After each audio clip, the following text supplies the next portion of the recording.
لوگ کہتے ہیں نا ترقی چاہیے، کامیاب چاہیے، برائٹ فیوچر چاہیے. خدا کی قسم، جس کے ماں باپ اس سے راضی ہیں نا، جس کے ساتھ ماں باپ کی دعائیں ہیں، اس کو پھر ترقی سے کوئی نہیں روک سکتا. اس کے بیڑے پار ہی ہونے ہیں. اور ساری دنیا واہ واہ کر رہی، ماں باپ پریشان ہے، وہ برباد ہی ہونا ہے. ماں باپ کو تنگ نہ کرو، بالخصوص ماں کی قدر کرو.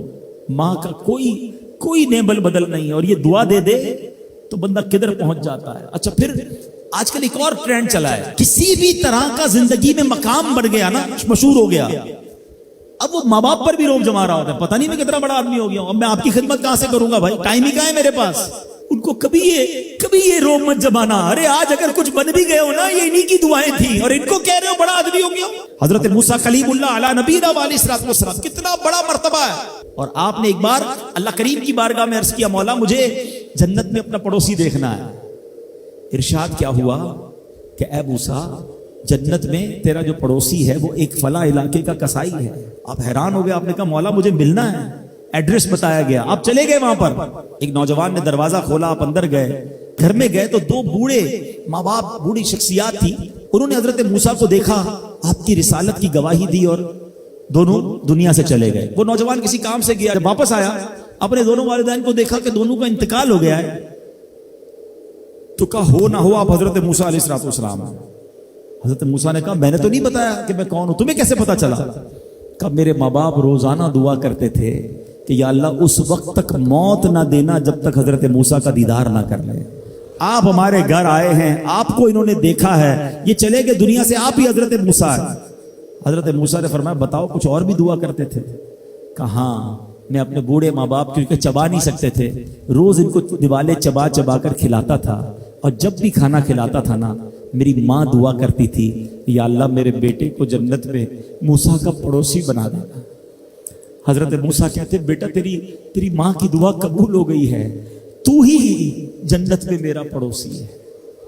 یہ ہے ماں کی دعا، اور یہ وہ دعا ہے جو بن مانگے مل رہی ہے، جو ماں کے دل سے نکل رہی ہے. آؤ میں بتاؤں کچھ بڑے آدمی، واقعی جس کو کہتے ہیں بڑا آدمی کون ہوتا ہے. امام اعظم ابو حنیفہ رضی اللہ تعالیٰ سے بڑا تو کوئی نہیں نا، کتنے بڑے وقت کے امام ہیں. مگر آپ کی والدہ ایک مسجد کے امام صاحب سے انسپائر تھی، مقرر تھے، وہ اچھے بیان کرتے تھے. تو آپ کو وہ کہتی کہ جاؤ وہ امام صاحب سے مسئلہ پوچھ کے آؤ. خود مفتی اعظم ہیں، امام ہیں کروڑوں حنفیوں کے. ماں کو یہ نہیں کہا کہ ماں پتہ نہیں میں کتنا بڑا مفتی ہوں، تم مجھے مسجد کے امام کے پاس بھیج رہی ہو.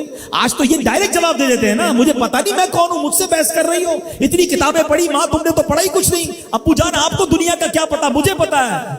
سنو امام اعظم، یہ ایسے نہیں بنتے بڑے لوگ. ماں کو کہتے ٹھیک ہے ماں، مسجد کے امام کے پاس جاتے، اس مقرر کے پاس جاتے. وہ کہتا حضور آپ مجھ سے مسئلہ پوچھنے آئے، آپ دنیا کو مسئلے بتاتے ہیں. کہ کیا کروں، ماں نے بھیجا ہے. کہ حضور جو آپ بتا رہے ہیں مجھے آپ ہی مسئلے کا جواب بتا دیں، وہی میری طرف سے ماں کو بھی بتا دیں. ایک بار ماں نے کہا کہ میں خود جا کر پوچھوں گی، پھر بھی امام اعظم نے منع نہیں کیا. اچھا کئی میل کا سفر تھا. امام ابو یوسف کہتے ہیں ہم نے خود دیکھا کوفہ کی گلیوں میں کہ امام اعظم اس خچر یا اس سواری کے لگام تھامے ہوئے ہیں، ماں اس پر سوار ہے اور وہ بازار میں اسے لے کے جا رہے ہیں. ماں کو یہ نہیں کہا کہ ماں تم مجھے تکلیف دے رہی ہو، وہ میرا شاگردوں کا بھی شاگرد ہے، اس کو کیا پتا جو مجھے پتا ہے. اللہ اکبر. ماں جاتی ہیں، مسئلہ پوچھتی ہیں، واپس آتی ہیں. امام اعظم ماں کو کچھ نہیں کہتے. یہ ہوتا ہے ماں کی فرما برداری. آج دیکھو دنیا ان کے گن گا رہی ہے. سیدنا بایزید بستامی رضی اللہ تعالیٰ عنہ، کتنا بڑا نام ہے، اولیاء کے سردار ہیں. دیکھو ماں کی خدمت کیسی کرتے تھے. آپ کی والدہ نے سردیوں کی رات تھی، سخت سردی کی رات، آپ سے پانی مانگا. حضرت بایزید بستامی ماں کے پاس پیالہ لے کر گئے تو ماں سو گئی تھی. ماں کے سرہانے پیالہ لے کر کھڑے رہے، رات بھر کھڑے رہے سخت سردی میں. پانی تھوڑا سا آپ کی انگلیوں پر گرا تو وہ پانی برف بن چکا تھا. ماں کی آنکھ کھلی، دیکھا بایزید بستامی بستر کے کنارے کھڑے ہیں. کہا بیٹا کیوں کھڑے ہو؟ کہا ماں آپ نے رات پانی مانگا تھا نا، اس لیے کھڑا رہا کہ نہ جانے کب آنکھ کھل جائے. اب جب پانی دینے کے لیے پیالہ الگ کیا نا تو وہ برف چمڑی سے چپک چکی تھی، تو جب وہ برف الگ ہوئی نا ہاتھ سے خون نکلنے لگا. حضرت بایزید بستامی رحمت اللہ تعالی کی ماں نے جب یہ دیکھا نا کہ بیٹا ساری رات کھڑا رہا اور اب اس کا ہاتھ بھی لہو لہان ہو گیا. حضرت بایزید بستامی کی ماں نے پتہ اس رات کیا دعا دی؟ کہتی یا اللہ میں اس سے راضی ہوں، تو بھی اس سے راضی ہو جا۔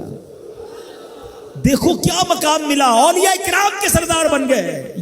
یہ وہ دعائیں ہیں جو دل سے نکلتی ہیں۔ ماں باپ کی خدمت ایسی کرو، اب کہو نا ان کے دل سے دعا نکلے۔ جب وہ دعا نکلے گی نا، پھر وہ کام بننے آپ سوچ نہیں سکتے۔